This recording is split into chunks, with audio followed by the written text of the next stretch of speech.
ये विद्यार्थियों नमस्कार।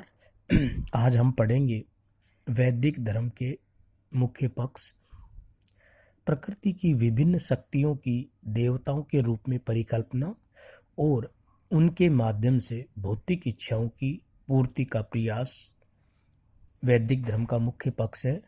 दूसरा पक्ष है मानवीकरण, मानव की प्रवृत्तियों और कार्यकलापों का देवताओं में आरोपण ही उनका मानवीकरण कहलाता है। देवता शब्द दिव्य से उद्भूत हुआ है, जिसका शाब्दिक अर्थ है चमकना। फलस्वरूप प्रकृति की विभिन्न चमकने वाली शक्तियों को देवताओं के रूप में स्वीकार कर लिया गया।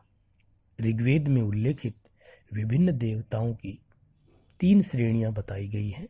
प्रथम आकाशीय देवता, जिसमें वरुण, मित्र, आप, सूर्य, सविता, अदिति, उषा, विष्णु, पूषण, अश्विनो। दूसरे अंतरिक्ष के देवता, इसके अंतर्गत इंद्र, रुद्र, मरुत एवं वायु। पृथ्वी के देवता अग्नि, सोम, पृथ्वी, सरस्वती नदी इत्यादि को माना गया है। अब हम इंद्र देवता को लेंगे। ऋग्वैदिक युगीन सर्वाधिक महत्वपूर्ण देवता, जिसकी प्रशंसा में 2500 मंत्र या 250 सूक्त हैं। यह युद्ध के देवता के रूप में ज्ञात है, जो बाद में आंधी और तूफान तथा मेघ के देवता के रूप में भी जाना गया। ऋग्वेद में इंद्र को रथेष्टु अर्थात कुशल रथ योद्धा, विजेंद्र महान विजेता, सोमापा सोम रस का शौकीन, वृत्रहन व्रत नामक राक्षस को मारने वाला, सतव्रत अर्थात 100 शक्तियों को धारण करने वाला, मदभा अर्थात दानशील आदि के रूप में विहित किया गया है।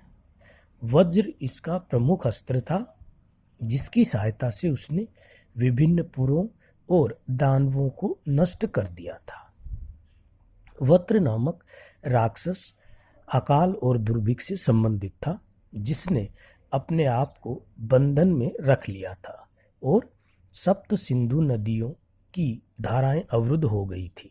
लेकिन इंद्र ने व्रत को मारकर आप को मुक्त करवाया।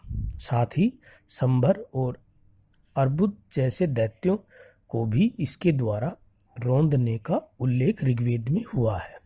ऋग्वेद में इंद्र के पिता का नाम घोष आया है। दूसरे जो देवता थे, प्रसिद्ध जो देवता थे, वो थे वरुण। ऋग्वेद में वरुण को राजा, सर्वव्यापी, नरेश तथा स्वर्ग में स्वर्ण निर्मित राज प्रसाद में रहने वाला बताया गया है, जो प्रत्येक जगह अपने स्पश या गुप्तचर भेजकर घटनाओं को नियंत्रित करता है। यह आकाशीय देवता है, जो नैतिकता के देवता के रूप में भी सुविज्ञ है। ऋग्वेद में इसे ऋतस्य गोपा अर्थात ऋत का रक्षक कहा गया है। साथ ही इसे विश्वतः चक्षु अर्थात सर्वत्र दृष्टि रखने वाला और सम्राट कहा गया है। आपके साथ इसका उल्लेख इसके जल देवता होने का संकेत देता है।